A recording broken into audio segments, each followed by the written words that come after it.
அன்பு செல்லமே, உன்னுடைய கவலை என்ன தெரியுமா? உன் தொழில் இன்னும் முன்னேற்றம் இல்லாமல் இருக்கிறதே. எவ்வளவுதான் என்னுடைய உழைப்பை போட்டாலும் இன்னும் அதே நிலைமையில் இருக்கிறது. எனக்கான வாய்ப்பு எப்பொழுது கிடைக்கும் என்று அழுகிறாய். தினமும் ஏதோ ஒரு காயத்தால் உன்னுடைய மனமானது வாடிக்கொண்டே இருக்கிறது. இத்தனை நாட்கள் உன்னுடைய முன்னேற்றம் இல்லை என்று நினைக்கிறாய். என்னுடைய தங்கமே, உன்னுடைய கர்ம வினையானது முடிந்து விட்டது. இத்தனை நாட்கள் அதனுடைய செயலை அது செய்து கொண்டு இருந்தது.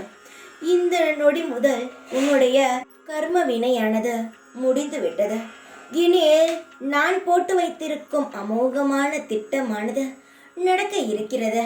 என்னுடைய தங்கத்திற்கு ஒவ்வொரு நிமிஷமும் சந்தோஷத்தை பார்க்கும் வகையில் ஒவ்வொரு நிமிடமும் புது புது சந்தோஷத்தை தருவேன்.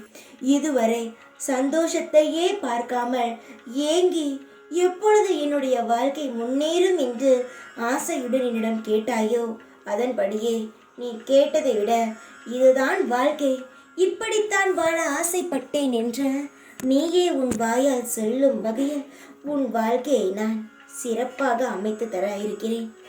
எந்த ஒரு காயங்களை நினைத்தும் கவலை வேண்டாம். நான் சொல்லிவிட்டேன், செய்வேன் என்ற நம்பிக்கை உனக்கு இருக்கிறதல்லவா? அந்த நம்பிக்கையானது இருக்கட்டும்.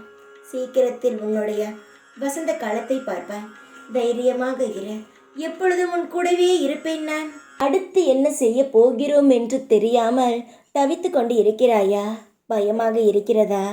உன் வாழ்க்கையை பார்க்கும் பொழுது அடுத்த 1 மாதத்திற்குள் உன்னுடைய வாழ்க்கையில் இந்த 2 விஷயங்களும் நடந்திருக்கும். என்னவென்று சொல்கிறேன் கேள். அதற்கு முன்பு உன் வாழ்க்கையில் இதுவரை நடத்த அனைத்து விஷயங்களையும் பாடமாக எடுத்துக்கொண்டு தேவையில்லாத மனக்குழப்பங்களை அடியுடன் மறந்துவிட. வாழ்க்கையில் பாடம் கொடுப்பது எதற்கென்றால் நீ அடுத்தடுத்து விஷயங்களை திருத்திக் கொள்ள வேண்டும் என்பதற்காக மட்டுமே தானே தவிர தேவையில்லாமல் உன்னுடைய மனதை குழப்பிக்கொள்ள வேண்டும் என்பதற்காக அல்ல.